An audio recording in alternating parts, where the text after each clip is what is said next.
Hey everybody, welcome to this episode of 3GIQ. I'm Frank Gao, joined by my co-host Matt Gunlock, and today we have Parker Tomasi back. We are going to conduct an after action of the Camp Lejeune Weapons Training Battalion Stone Bay Intramural that happens near right after Thanksgiving until the beginning of December. The match went just fine. So we'd like to talk about just how the match was conducted, some of the planning decisions, and just some of the considerations for future matches that Weapons Training Battalion Stone Bay might be holding in the future. I So would first like to off, throw a correction in there because you forgot to say the field part of Weapons and Field Training Battalion. oh man, Correction to the correction, Matt. oh my God. It is not a field training battalion. It is just a weapons training battalion. Oh, so did they change it? Just for us, like there's weapons field Edson range, but then Oh, we're weapons training battalion Stone Bay. son of a bitch. I'm Yep. fucked up. Oh, that's it. Podcast's over. No, keep going. Oh man. But yeah, hey, some Marines came out, they shot awesome. I'd like to go down a list of the medalists and then just some of your comments on how some of those Marines performed. Yeah, it was a great showing. We had about 60 Marines and sailors come out, and I should say one civilian as well. One of the instructor cadre with Marsoc is a retired gunny. He came out and shot with us as well. So we had 4 corpsmen, 1 civilian, and the rest were Marines. But it was a great showing. A lot of new faces because you shoot every weekend around this area. You kind of see a lot of the same guys. So this one was a lot of new faces. So it was a great introduction for a lot of Marines to what one action shooting is, but also how it applies to them as Marines. So it was a fun experience, I think, for everybody. A lot of smiling faces and jokes going around and having fun. So I don't know. Do you want me to like go down the list of Yeah, rifle let's pistol medalists? yeah, let's do it. Yeah, sure. So with the rifle medalists, so we had 6 medals. The medal count came out to be 3 bronze medals, 2 silver, and 1 gold. So in the rifle category, we had Gunner Archbell from 2nd Recon was our 3rd bronze medalist. Hell Uh, yeah. yeah, Lieutenant Johnson from 2nd CEB was our 2nd bronze medalist, and Sergeant Kelly from ITB was our 1st bronze medalist. It's kind of weird to flip Yeah. those around. Now I'm just going off the top of my head, so if I mix up anybody's units, just know I had a very long day at work and yell at me later for it. So our 2nd silver medalist was Sergeant Fontaine from ITB as well, and our 1st silver medalist was Staff Sergeant Cottle from ITB as well. And overall, 1st place was Sergeant Monty. I think he was from MCT or ITB, one of the two. Going over Nice. to pistol, 6th place was Gunner Lucero, our 3rd bronze medalist, Gunner Lucero from Marine Raider Regiment. I He's love that dude. oh, Gunnar he's great. Lucero's an awesome dude. Yeah, 1, he's a boss. Yeah. 2, he's just a great guy, there to have a fun time, and be with the boys. So he was great. Sergeant Coyle was our 2nd bronze medalist, and Sergeant DePrima The was our Prima. DePrima. Yeah, you know him? Yeah. He's a Yeah, good friend of mine. yeah, okay. Old Jayville crew. Hit Yeah, me, yep. him, Arch, Osbeck, and Maston. We used to go compete together back whenever I first Osbeck, started. yeah, Yeah. yeah. Yeah, so yeah, in fact, I think DePrima and Arch took a picture together afterwards, and their post was like, Team Team Jayville. Jayville. Yeah, yeah. And then I got onto Arch because he wasn't wearing his any of the shooting medals that I issued him like Okay. last year or the year before. And I was like, what the fuck? Where's your medals I issued you? Oh, I felt bad because I didn't have any pistol medals or anything at the time. It's like, you son of a bitch. Well, he changed that this year Yeah. because our 2nd silver medalist was Sergeant Beck from 2nd Intel, and then Arch was our 1st silver medalist, and then overall for pistol was Corporal Wright from 2-2. Hell yeah. Yeah. Yeah, a few notes. So, Archbell helped me out a lot when I was putting together my second intel or 2 MIG shooting team. Mhm. He was the one he went out to the range before we did our first live fire with me, did a site survey, told me about how to talk to range control, all that stuff. And I was doing some off the cuff stuff. I was shooting with frange ammo. I was using steel. I wanted my Marines to be able to shoot and move. So he helped navigate me through all that. So awesome to hear that he did very well. Tanner Wright, we ran into that kid at Carry Optics Nationals, and he shot out of his mind there. He is a very strong shooter. I think he placed within the top 25 at Carry Optics Yep. Nationals. He was 20th. He was 20th. Mhm. It was like third military overall. So that's someone to keep your eye Yeah. on for sure. Third military overall, but first in the master class or master division. Yeah, we all gave him shit for that. We're like, there's no way that you should be an M. And that's just one of the oddities of the classification system. Some people are overclassified and some people like him are obviously underclassified. Mhm. Pretty good for a guy who really hasn't been shooting that long. Yeah. The funny part about Corporal Wright, obviously I knew who he was coming into this competition. I think you linked me up with him to get him a Yes. gun so we didn't have to transport it. But just from the USPSA magazine, seeing his name in there, so I was like, okay, like I know who this kid is. I had told a few people like, hey, keep your eye on him, just to watch and learn from. But for the vast majority of the rest of the competitor pool, I didn't really tell anybody.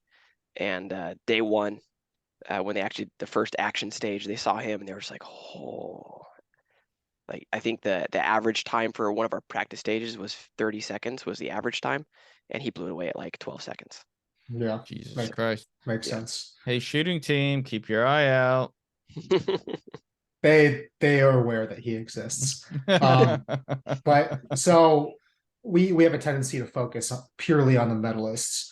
Are there any other competitors that you'd like to call out, Parker, that you Yes, saw throughout the week? absolutely. In fact, the medalists, like especially a lot of the guys we already know, and they're inside the shooting the circuit here in the area. But some of the newer faces, I love seeing Lance Corporals and PFCs out there.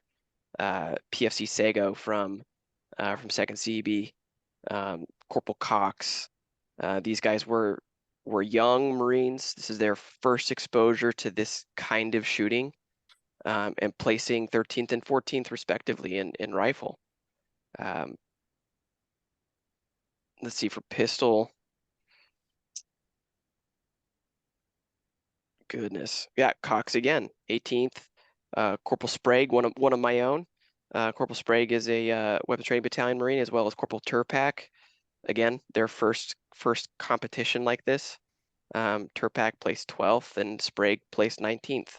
Hey, does Sprague have a brother that served in the Marine Corps? I'll get back to you on that. I do not know. I served with a guy named Sprague when I was an 81 section leader. Just curious. 80 dumbs, huh? Mm-hmm. Hey, 80 bums. Shady bums. we called it skatey ones. Mm. Oh, and PFC Ferial too, from MCT, was one of the winning teams. These kids, again, young 19, 20, 21-year-old Marines who one, don't know their own capabilities because they've never been allowed to do something like this. But once they get here and they're given the opportunity to excel and shine, and as well as learn, like a lot of these competitors were sponges, asking great questions. The great part is we had a fairly large ammo allocation, so we weren't tied to, hey, here's your 10 rounds to practice this new skill. It's, hey, here's your 120 rounds to practice this new skill. Go out there and shoot as fast as you can and try and push the boundaries, and then next time go through it and maybe dial it back a little bit, know where your solid operating range is. And seeing them get to do that and really excel was a lot of fun. Yeah, the Marines are always thankful for that.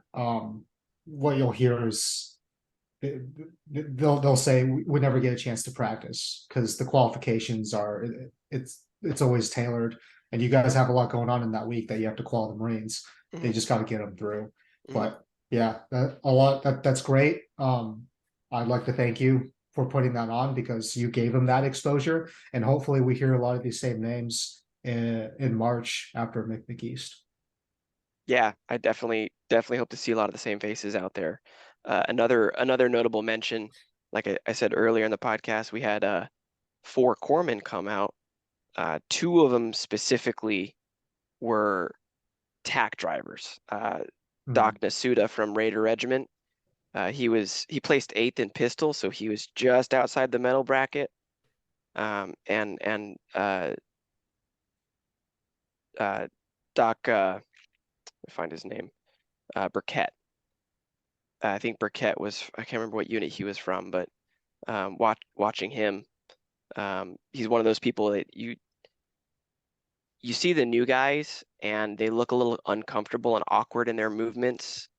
But then you see some of the other new guys and you could tell they're fluent in the motions. And he was definitely one of them. Do you see any of these guys do you envision any of them going out competing on their own after this? So the great part about that is this competition, the week 1 and 2 weekend, fell right when a Sir Walter competition was going on. And that's about a 3-hour drive, which is a fairly large commitment because it's a 3-hour drive up there. You shoot all day, 3-hour drive back. Like your entire Saturday is done. We had Sergeant Cardenas from the shooting team come down to help advise us. And of course, everybody's addicted to shootings. We shoot all week during the week. And then what do we do on the weekends? We We go go out and shoot shoot. some more. Yeah. So we had quite a few guys. I was joking with Cardenas. I was like, man, you need to joke with the match director up there at Sir Walter and get some royalties because I think they brought up like 5 or 6 additional competitors who, of course, had never shot before, borrowing gear, going out to gun stores last minute. Like we'd shoot until dark. They turn in their weapons, they jump in their car, change over, and they'd run over to a gun store and try and find a holster for their pistol because they don't have one yet. So they're just trying to accumulate the gear last minute so they could go shoot Sir Walter that week or that weekend. So it definitely a Put the bug in lot them. of seeds were planted and started to germinate this past week. Hell yeah. So looking back at all the work you did planning, coordinating, executing this match, what preparations were the most helpful? And what lessons did you learn on match day and what changes would you make going forward with all the match planning you did? For preparations, what was most helpful? As Marines, we preach rehearsals, transitions, so practice your IA drills, rehearse. What we did is we did have a live fire rehearsal with just our range officer staff, and what we intentionally had almost like that secret shopper, like we give them a card and say, hey, you're going to be a foot fault, or hey, you're going to be a moving with finger on the trigger while not engaging at targets. Like those kinds of, we were trying to intentionally force some procedural things that would require the ROs to catch and address. I think doing that dry, so that way, because again, I think from the previous podcast, I told everybody that our ROs had never done anything like this. So this is their first exposure as well. So we didn't want the first time an RO had to correct somebody for flagging themselves with a loaded weapon be on game day. So we intentionally rehearsed it as an error during dry fire rehearsals.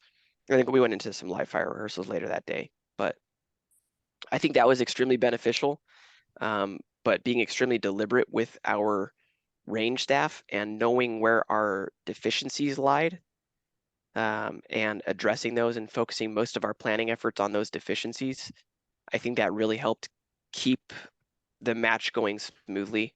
Yeah, there were still some questions. There were still small points of friction on match day, which is to be expected, but for the most part, because we spent so much time with our ROs. I think that's what helped foster some initiative and problem solving to allow them to make the decision, move forward with it, and then if there's still a question, hey, call up the match director on the radio, and we'll fix any issues that may be coming down the range. So that was good. Did your match staff actually start having fun doing, it's a lot of work, and I always look at being an RO as a way of fun. I get to interact with everybody and just enjoy the company. Was it the same kind of atmosphere there? Oh, absolutely. You can definitely tell after a while when they get to after 2 weeks of competition, and this is a fairly small competitor pool, and we had 4 squads of about 14 to 16 Marines. So you spend 4 hours on the range with the same 14 guys, and you're the instructor. You get to know them pretty well. So it was fun to see that relationship develop between our MTU staff and the competitor pool. So definitely some friendships were forged there. But there's especially like that one stage, it's a longer stage and it requires a bit of running and it's a longer setup, and like that's the one stage that has the potential to bottleneck. So it's real crucial to keep that one flowing smooth. But your heart kind of goes out to the RO because you just see that one dude running back and forth all day. And you feel a little bad for him, but they embrace the suck, and that's where the memories come out of. So I tell that you was what, fun. so I made a really good friendship, which honestly led to a sponsorship. And I know this is Marine Corps, a bit different, but whenever I used to RO Blue Ridge 3-Gun Championship all the time when that was the thing. And me and Chris Wiseman, we got put on the one stage. They usually put 3 ROs on each stage. Well, we were a 2 RO team, and it was probably a good 150-yard movement uphill. And Ooh. you're talking hundreds of competitors.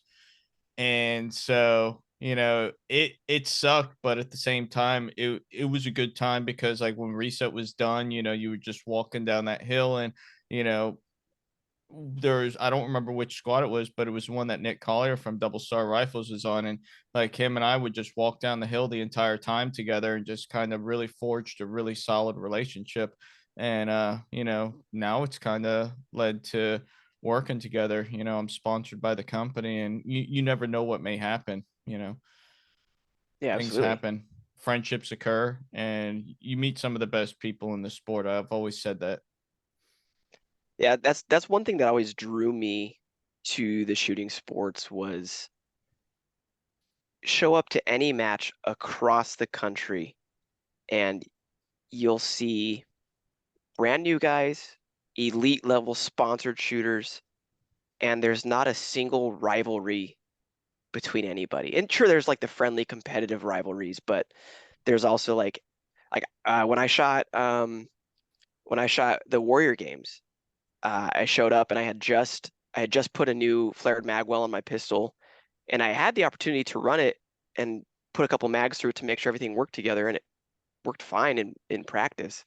And then the first stage, my mag wasn't seating all the way, which was causing some feeding issues. I had some, so obviously was annoyed and devastated because it's $150 match fee to go into that. I devoted all this time in practice and to do this match, and first stage just goes to shit. And I'm cleaning up after the stage and walking back to my little cart to figure out what's going on with my gun. And 4 dudes came up to me, like, "Hey man, I got an extra pistol. Like, use my pistol if you need to. Don't worry about it."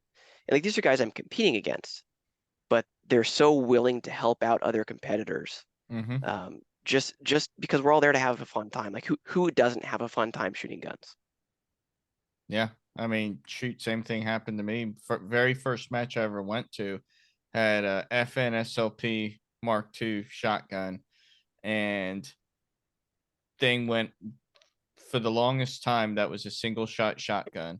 And that first competition I ever went to, I'm struggling, shotgun jungle runs, single shot mode. And people were like, "Hey, here's a shotgun. run my gun. It was like everybody's just willing to help out. People Well, just I want to think see. those competitors did that because they didn't want to wait for you to shoot to do a jungle run with a single shot. Don't be a dick. Well, I think there's another angle to it too. My opinion is that I want to beat you fair and square. I don't want to beat Yeah. you because you're handicapped. I don't want to. Exactly. I don't want to. If I see that my name's above yours, but I know that you weren't running functioning equipment, then that's not a not a real. win. It's Nope. not a real representation. I mean, it is a win, but it isn't a true win. Like if you're a real competitor, you want everyone's stuff to work, and you want them to be at their best. Well, I Yeah, also because look I at want to compete. I want to compete against your capabilities. I don't want to compete against your equipment. Yeah. Well, I also look at another aspect too. You know, that was my very first match.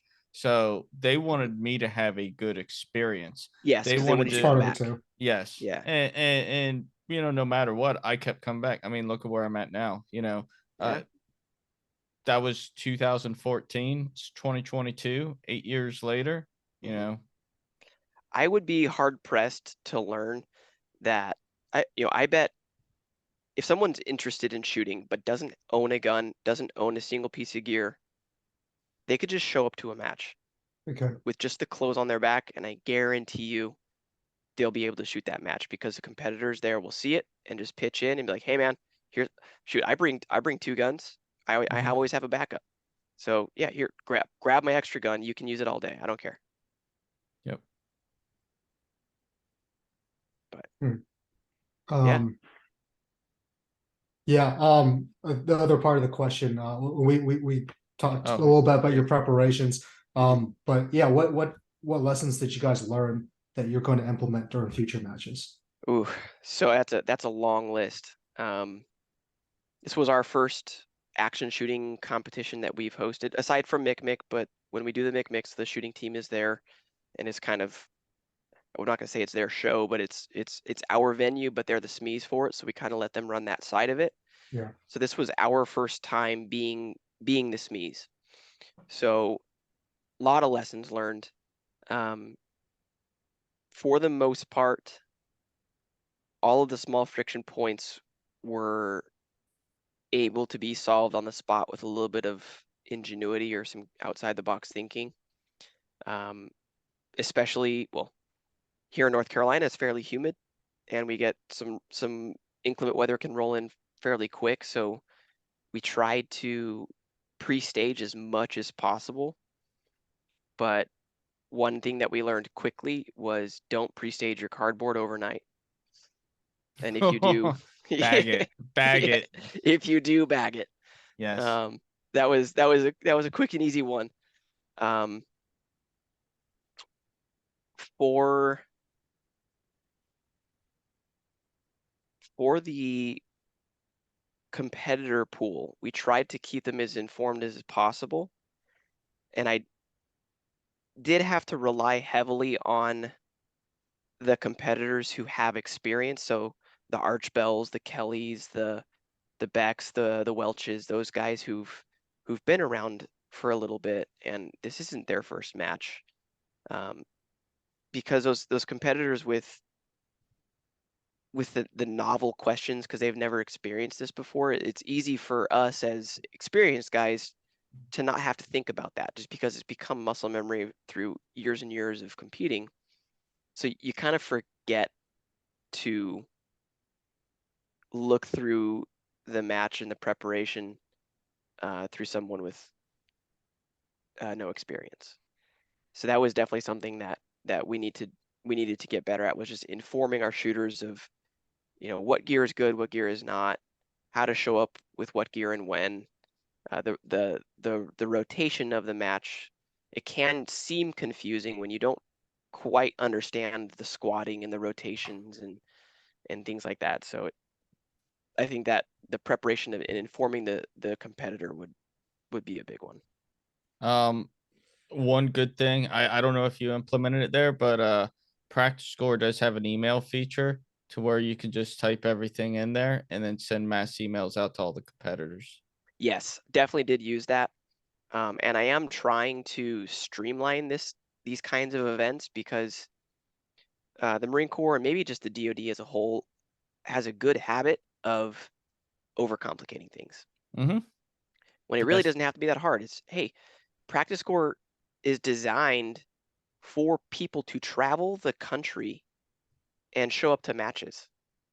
How is that any different than what we're doing? Mm-hmm. So creating the registration and customizing the registration of, do you need a weapon from us? Because some guys either traveling from Albany, Georgia, or like Corporal Wright coming from 2-2. He's the only Marine from that unit. That unit may not be able to dedicate the government transportation to move his equipment from their armory to ours. So it's like, yeah, Corporal Wright, do you need a weapon? Are you left or right-handed? Do you need billeting? Do you need chow? Those kinds of things, like practice corps is ideally poised for that, and that reduces a huge administrative and logistical burden in planning a match like this. We did hold team captains meetings every day at the end of the day, but I would still go back and follow up and use that mass email notification just to send out to all the shooters. Hey, maybe they didn't get with their team captain, or their team captain didn't take notes or things like that, or glanced over something. That was a good way to keep everybody informed. Yeah, it's a really good feature. And Matt, I'll call you out. You guys use that really effectively during my first MICMIC and also championships. Um, and I think there's a tendency, like Parker, you said, for the Marine Corps to overcomplicate things. I think the Marine Corps feels like it has to bring everyone in and do a school circle and like pass word by mouth. What I liked about that championships, Matt, in 2021 was I was back. Granted, I was in Camp Upshur, so I wasn't like, balling. But I was back in my hooch at like 1400, had time to do homework, had time to go PT, go grab dinner with friends. And I knew that you guys were just going to send us an email and give us the updates. And if for some reason I get an email, like competitors to my left and right, we're going to relay that message. So I agree 100%, Parker. I think we overcomplicate things, and most of the time we can just rely on people to get the word out for us. But we feel like we need to control the process a little too much. Well, it's also the way I look at it from match director perspective, whether it's running a MICMIC or running championships, depending on the schedule, if it's a morning or evening, you may not be able to get everybody out there. So why try and bring as many people in as you can? People people don't want to be standing around if they don't have to stand around. So just get them the information in as simplistic of a way as you possibly can, and let them live their lives, whether it's at Camp Upshur or if they're going back to their house out in town. Just make it as easy for them as possible, because that's really what's going to engage them to want to come back more. Nobody's going to want to be sitting around till 7, 8 o'clock at night waiting for everybody to be there. On top of that, whenever Chris and I, whenever we were running those matches, we were typing those emails, getting the information out, and then we were working for another hour or two. So we would have to stop exactly what we were doing to go out, talk to everybody, and then, go back to what we were doing. And by that point, we would have lost our frame of thought, and we would have just spent more time there. Well, this is going to blow some people's minds. So every single Marine who's ever had to do any kind of live fire event, what's the timeline? Show up at the armory. What time, Matt? 4 o'clock. Show up at the armory at 4 o'clock, right? Draw weapons, Yep. wait for transportation. You're finally getting maybe to the range at 8, 9, getting Yep. your safety brief, starting going hot at 9:30, right? Yep. We had competitors draw weapons from 6:30 to 7. That's awesome. 6:30 to 7:15, especially as the weeks progressed. Like our armory got into a rhythm, they got into a rhythm. I would pass word, hey, tomorrow range is going hot at 7:30. Be there. You back plan, you figure it out. If you're late, you're late.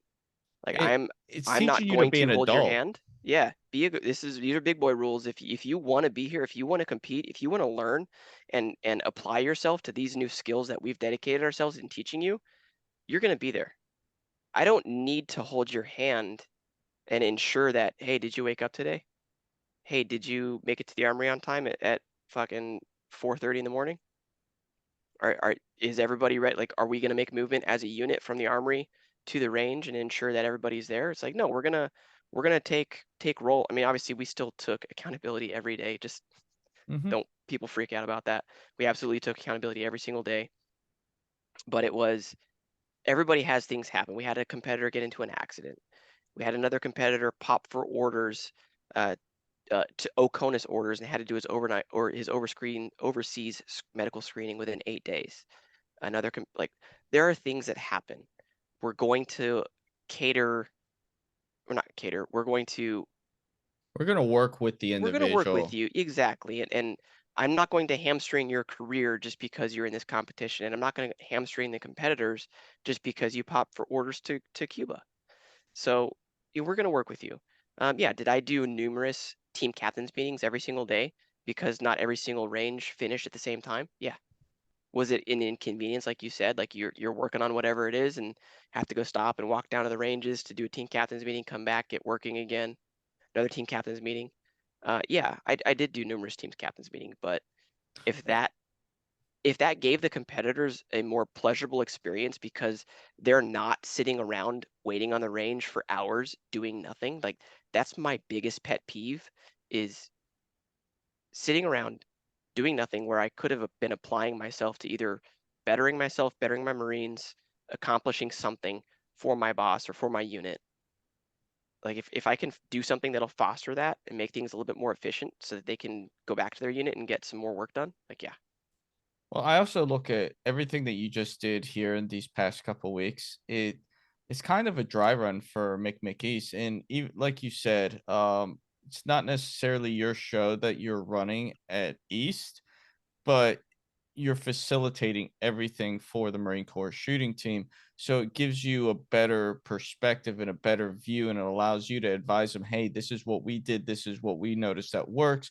This doesn't work. This is how we can utilize the range to best fit your needs. These are the systems that work that we had in place on in here, and this is what we saw that didn't work. So it kind of allows you to become more subject matter experts of your own facility in order to help prepare for McMickeys. And that's awesome because, you know, that that type of turnover isn't necessarily always there whenever the team comes down. So it's awesome. Thanks, man. Appreciate that. So I'd like to talk about the scoring system real quick. So all the stages were either gas gun or action shooting, but you all made the conscious decision to factor CPP and ARQ scores into those final standings. So I guess what was the thought process behind that decision? And then we can talk a little bit about, I know we don't understand it that well because Cardenas is a wizard, but what was the mathematical underpinning for factoring in CPP and ARQ scores into a time plus system? Yeah, that first want to apologize to Cardenas.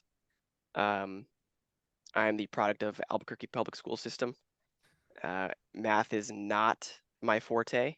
Yes, I am a combat engineer, and math is required in calculating standoff and news of charges. So if anybody's ever on a demolition range with Major Tomasi, maybe scoot Check back his a little bit math. extra. Yeah, it's one scoot, check my math, but scoot back a little extra because I like a big bang. So And let me explain what a new is. A new is a net explosive weight.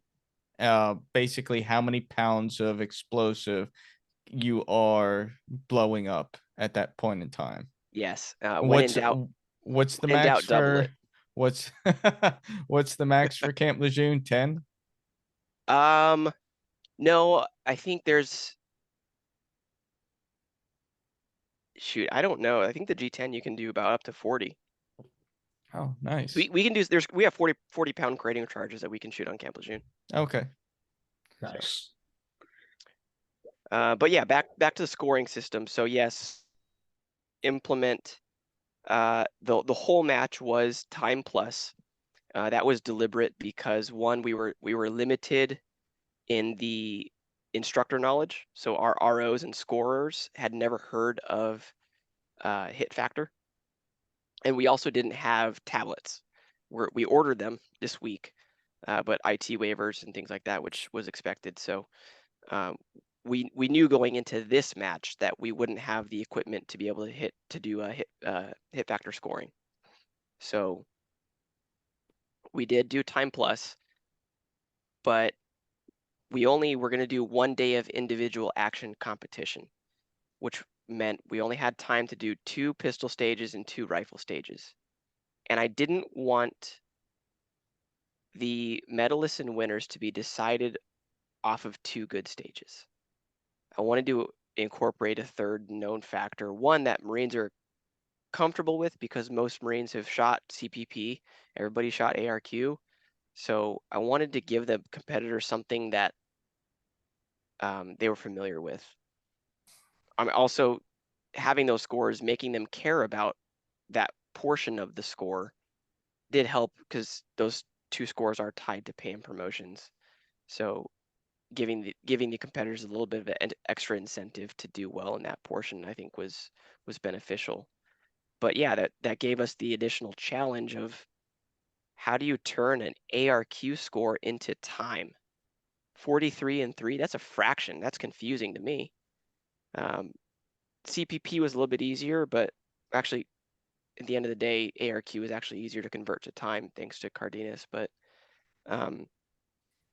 we also wanted to make sure, this was the real challenge in it, to make sure that when you converted it to time, that separation throughout the competitor pool, it was an equivalent separation, that everything was a little equitable, that the guys towards the bottom end weren't just getting completely screwed, that, you know, if you shot a 380, you would still be competitive for some type of level of points. So this is where my apology to Cardenas is warranted, because he did come up with a formula to turn the ARQ or the CPP score into time, and it took him a good, not kidding here, 15 minutes of me trying to understand this, because he was gonna be gone on our actual day of CPP qualification. So I would have to be doing this by myself or teaching my staff on how to do it.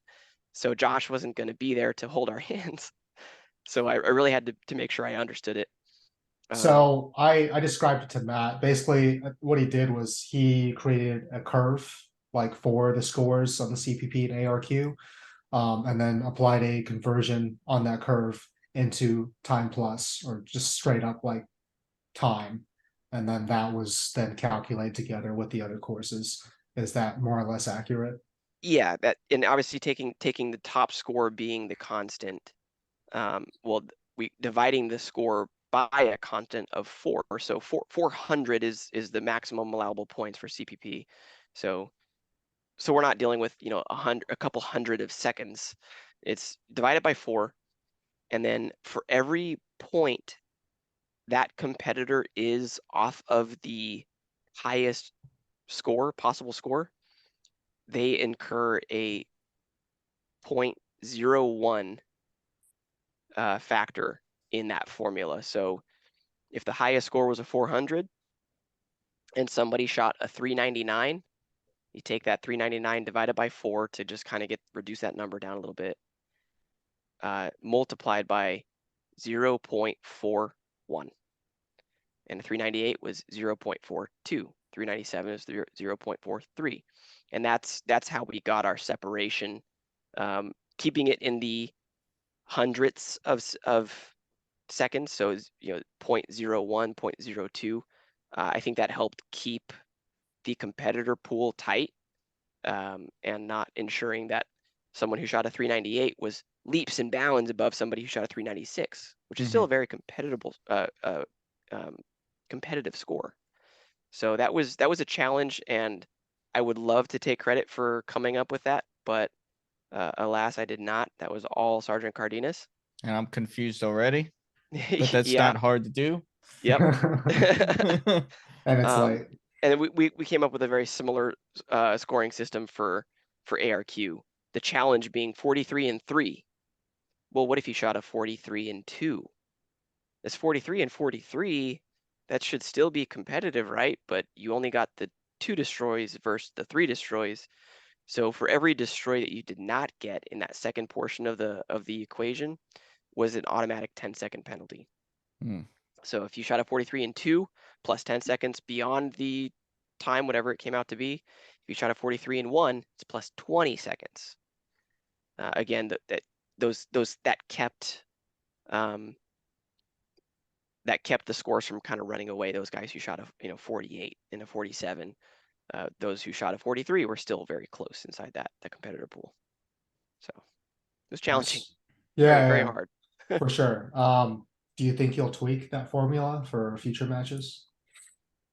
I don't know. I also don't know if we are going to do time plus in future matches.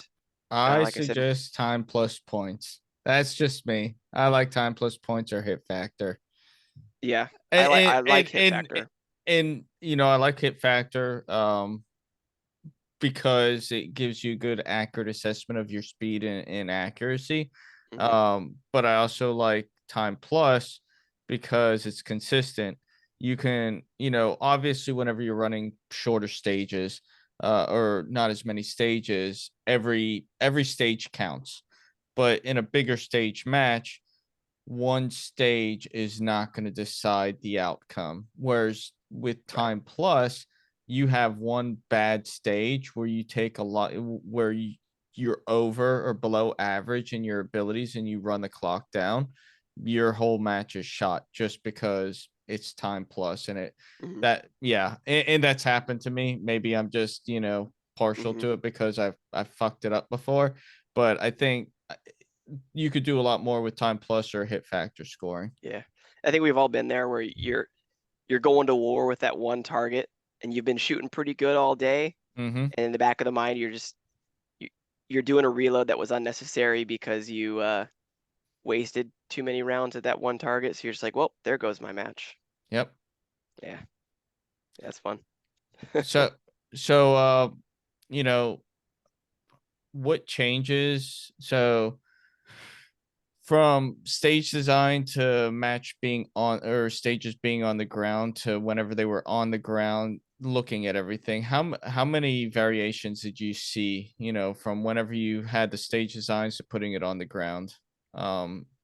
Did you have to do a lot of changes from there? Because like, for those that don't know, like on military ranges, the range deviations are really strict, and what you can and cannot do is really strict, because every bullet more or less has to be accounted for and where it goes into the impact area. Did you Yeah, was there a lot and of time spent on that? yes.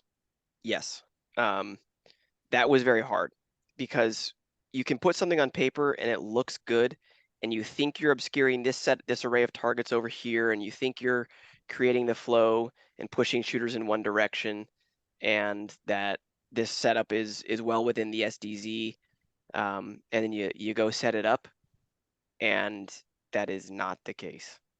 Where you can go stand in one spot and see every single target. You're like, oh crap, like that's not what I wanted.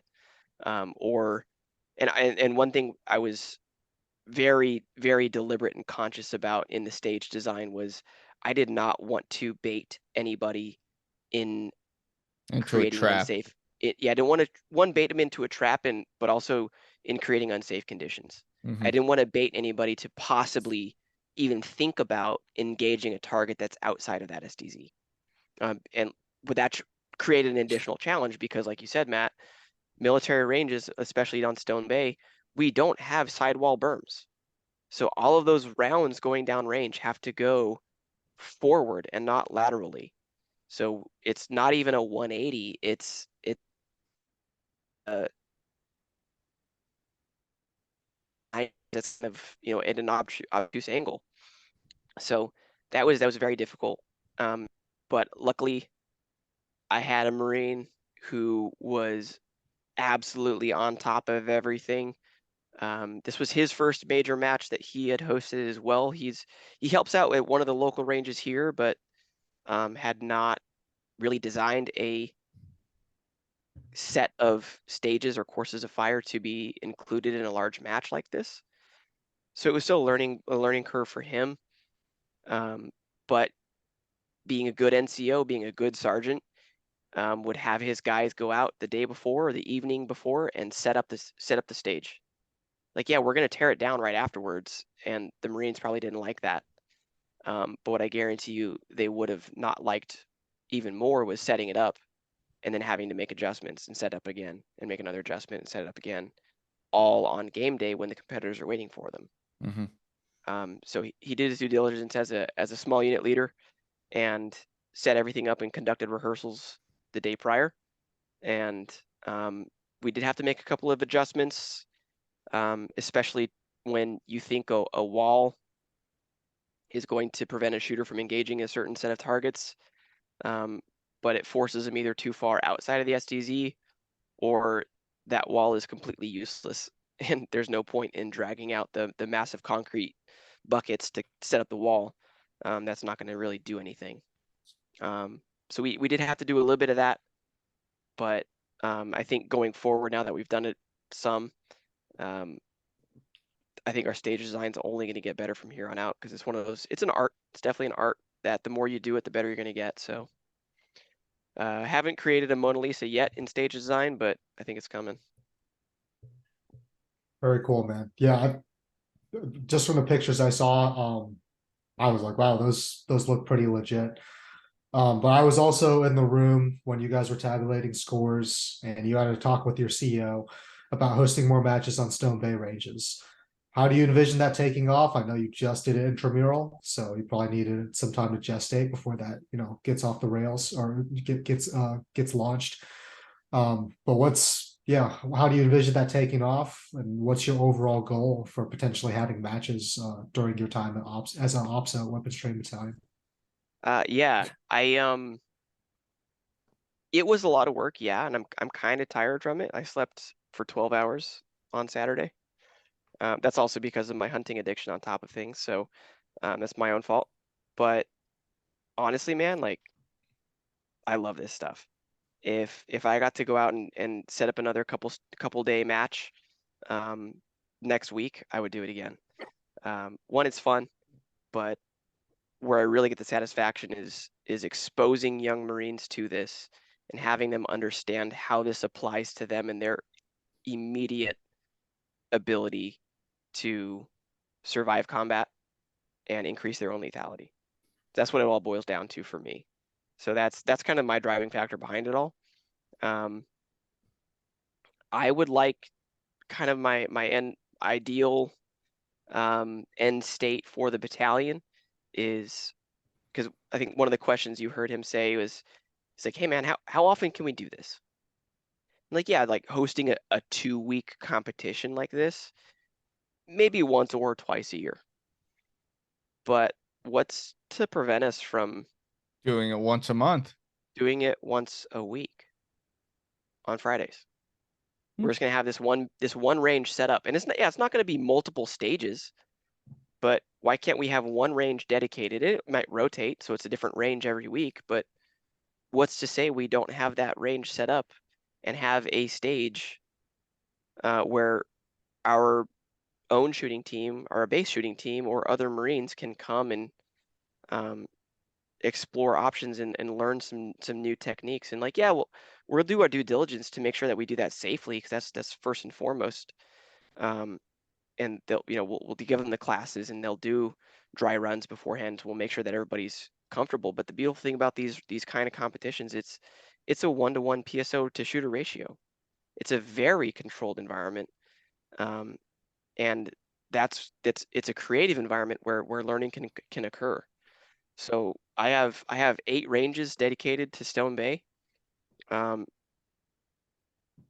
Yes, most days, most of those ranges are occupied, but I mean, I'd have to run the numbers, but there may be just a handful of days every year where every single one of those 8 ranges is occupied at the same time.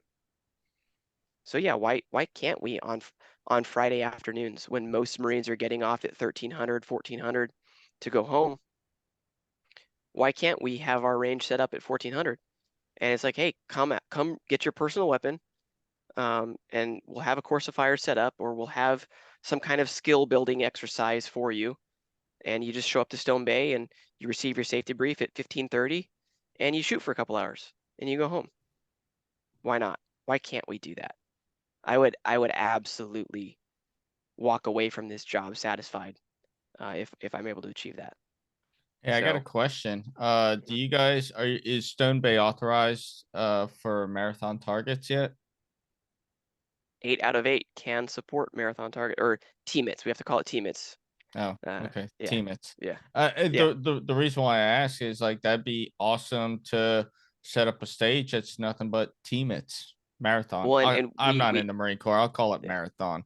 And for those who don't understand or don't know what marathon targets are, they're like these big targets, not targets themselves, but it's a automated Mannequin. target on mannequin on wheels, like an off-road wheel system that's controlled by GPS and controllers.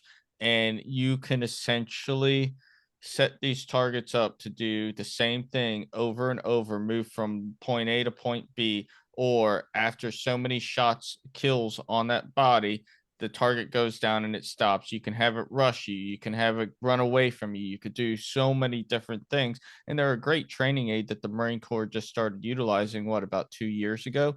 And Mhm. you know, I think what Frank, you would know, didn't they use marathon targets in CR? They did not. No, They used it in a team match. that's right. They use They it had in him the in a team team match, match. and I used mine in my team match. Okay, okay, I didn't know that. That's pretty cool. Hmm. Hmm. So it's just another added benefit that you'd be able to do, and like to have Marines come out on a Friday, Hmm. shooting on a target that the Marine Corps wants people to train on, Hmm. and doing it in a fun environment. Because I'll be the first one to say, whenever I came in the Marine Corps, and what most Marines experience in the Marine Corps is going to the range is not a fun process. But I think what you really did there is you made and what the team does is they make the range a fun aspect of their career all over again. Like Hmm. you drove that passion to get Marines out to shoot, and you didn't make it an experience that they'll remember for the rest of their life in a bad way. Like you described, showing up to the armory at 4 o'clock in the morning, getting yelled at, waiting around all day, sitting on a range waiting to shoot. No, you streamlined the process, you got them out there, and they had a good time doing it, and that's what it's all about. Hmm.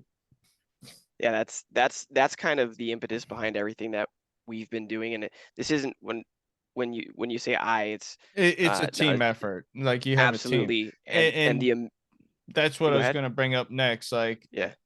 your whole support staff. Like, who are the people behind everything, behind all the planning, the guys behind the scenes that you need to give a shout out to? Yeah, absolutely. Because without them, this would not have happened. There's a couple of Marines in the battalion who have a little bit of experience in competitive shooting, um, but I have what I had in my head, what I wanted it to look like, but I can't do that alone. I'm the opso of the battalion. I have a million other things that I need to be focusing on. So I really have to rely on them to make this vision come to life, and that's exactly what they did. And it was an amazing thing to experience. Um, uh, Sergeant Sergeant McIntyre, he's one of our instructors at the MTU. He was the main driving force behind this. Um, it was great to work with him and see all the excitement that he would build up, and it's like, oh, I want to do this. Can I do this? I'm like, absolutely, man. Well, can I do this too? Like, yeah, yeah, you can. And just fostering that creative environment for him I really love took that. hold. Oh, it was great, I man. love that. Like a sergeant doing sergeant things. Oh, That's it's magic, isn't it? mm-hmm. It's amazing. So yeah, Sergeant McIntyre really was. He was my guy who we used to run the RO classes for my Marine. Like, yes, I have my CMC and CMT instructors out of the MTU who they're platform instructors. They can teach. These guys have been boarded left and right and proven that they are able to teach a period of instruction. Now, we can change that period of instruction. We just need to ensure that they know what that is. So McIntyre was the guy who spun them up on what they needed to teach. But the actual teachers. So Sergeant Violante, man, oh, he's fun to talk to. His accent's great because he's just like the most masculine grunt you'll ever meet. But he's super intelligent, and when helping with stage design, he understands the range control and SDZ isms that we have to be aware of, like not just making sure targets are within their left and rights, but target height, so that it's not too high and sailing over bullet traps, or going too low and driving into SACON and destroying infrastructure, those kinds of things. So it was great seeing him help out with that. Corporal Marchese, um,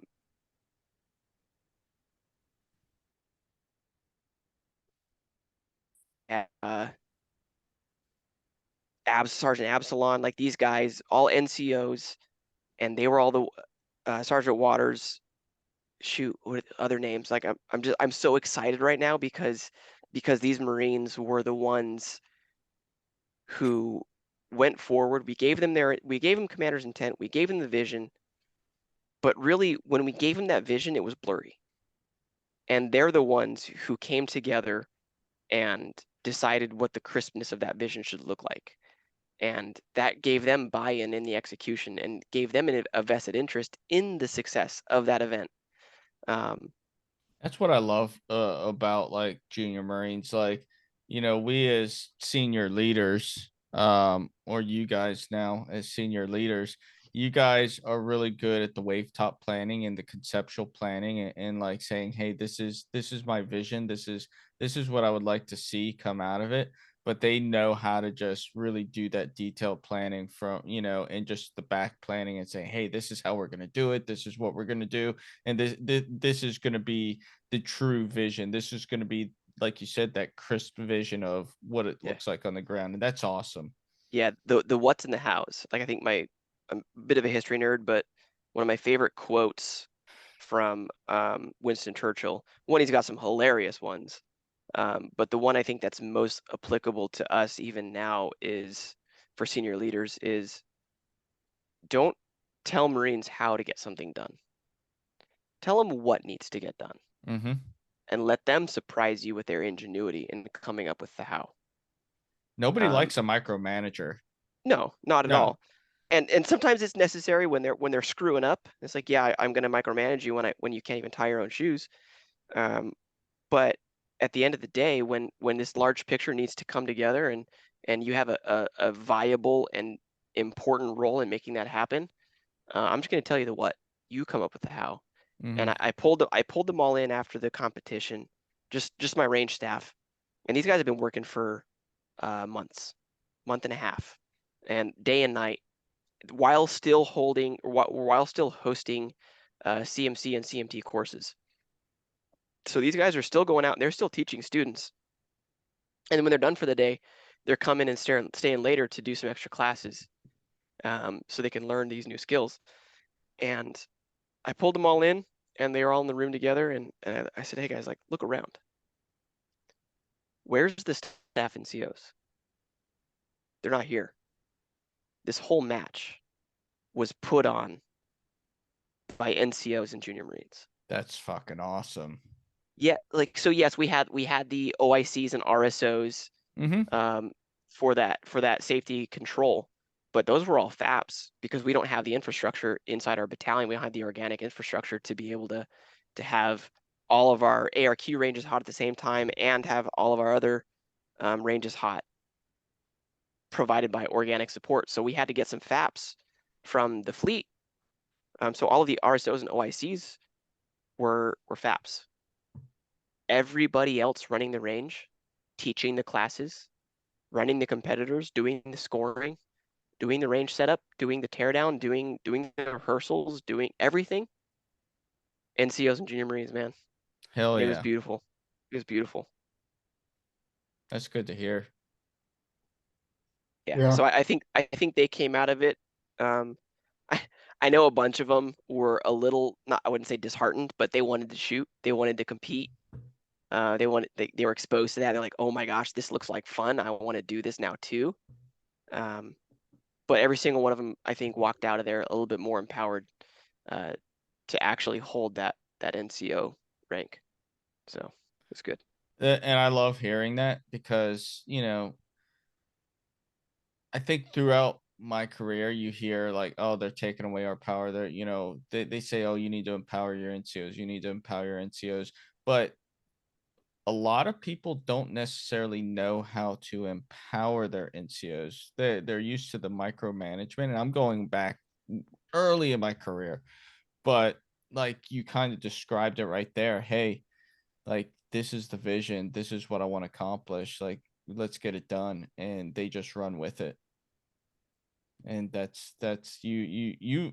Not only did you achieve a great thing on the match, but you really think a lot of lessons were taught on the leadership side too. I hope we can do it again in March during McMick. Oh, I'm sure you will.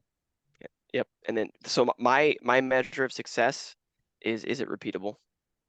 So can we do it again? Can we do it again? I think you have the right people in place to where it is achievable, and Oh, it will absolutely. happen. And ultimately the most empowering thing is having a commanding officer who's completely on the same page. He intentionally didn't want to have staff NCOs being the PSOs and being the ROs and running the classes, teaching the classes. Like, yeah, they can absolutely do it, and they could probably do a great job. Sure. But having the corporal, having the sergeant run it at the ground level, Mhm. and then show them afterwards, like, look what you guys did. I don't Mhm. think you all realized because your heads were down and you were just getting after it. And we're at the finish line now. So pick your heads up, look around, look who's with you. So having a CEO right now who is it one empowering me as is me in competitive shooting to put something like this on. And he's educating himself and he's learning what this is about. And as he gets more exposed to it, he's kind of getting a little bit more hungry for it.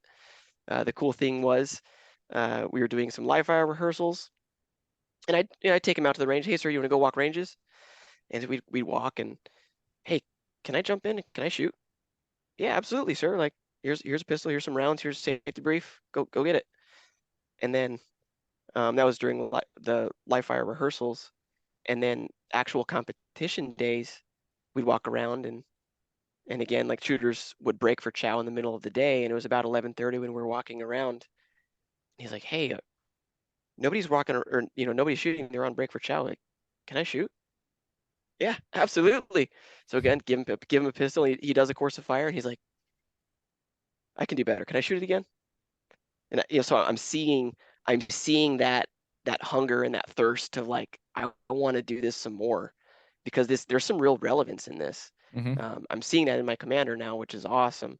And that's the same day, Frank, when you were in my office, we were tabulating scores, and he came in and we're talking, just kind of wrapping up for the day. And then he's casually like, hey, how often can we do this? Because he sees what it provides. He sees the value in it. And Yeah. he wants to foster it just like I do. So it's a beautiful thing that we got going on in Stone Bay right now. I just want to, like I said, my measure of success is, can we repeat this? So we'll see. Hell Sounds like yeah. you guys have a great thing going on, and we're excited to see where Weapons Trade Battalion Stone Bay goes in the future. And as long as you're willing to come and talk to us about it, we'd love to keep having you on as your unit progresses, as your Marines grow, and as practical shooting finds yet another venue in the Lejeune area. We're excited for it, honestly. But Awesome. Thanks, man. yeah. Any last words before we close out? I don't know. I think I've said all I want to say, I guess, on it. All right. So if you're in the Lejeune area, the next Marine Corps match will be McMick East. Just watch out for it's already in the MAR admin. It's on the shooting team, social media, but look out for the signups for that. Expect to see a lot of the same faces and then some. But if anyone has any questions about what Stone Bay has going on, feel free to reach out to us. We'll put you in touch with Parker.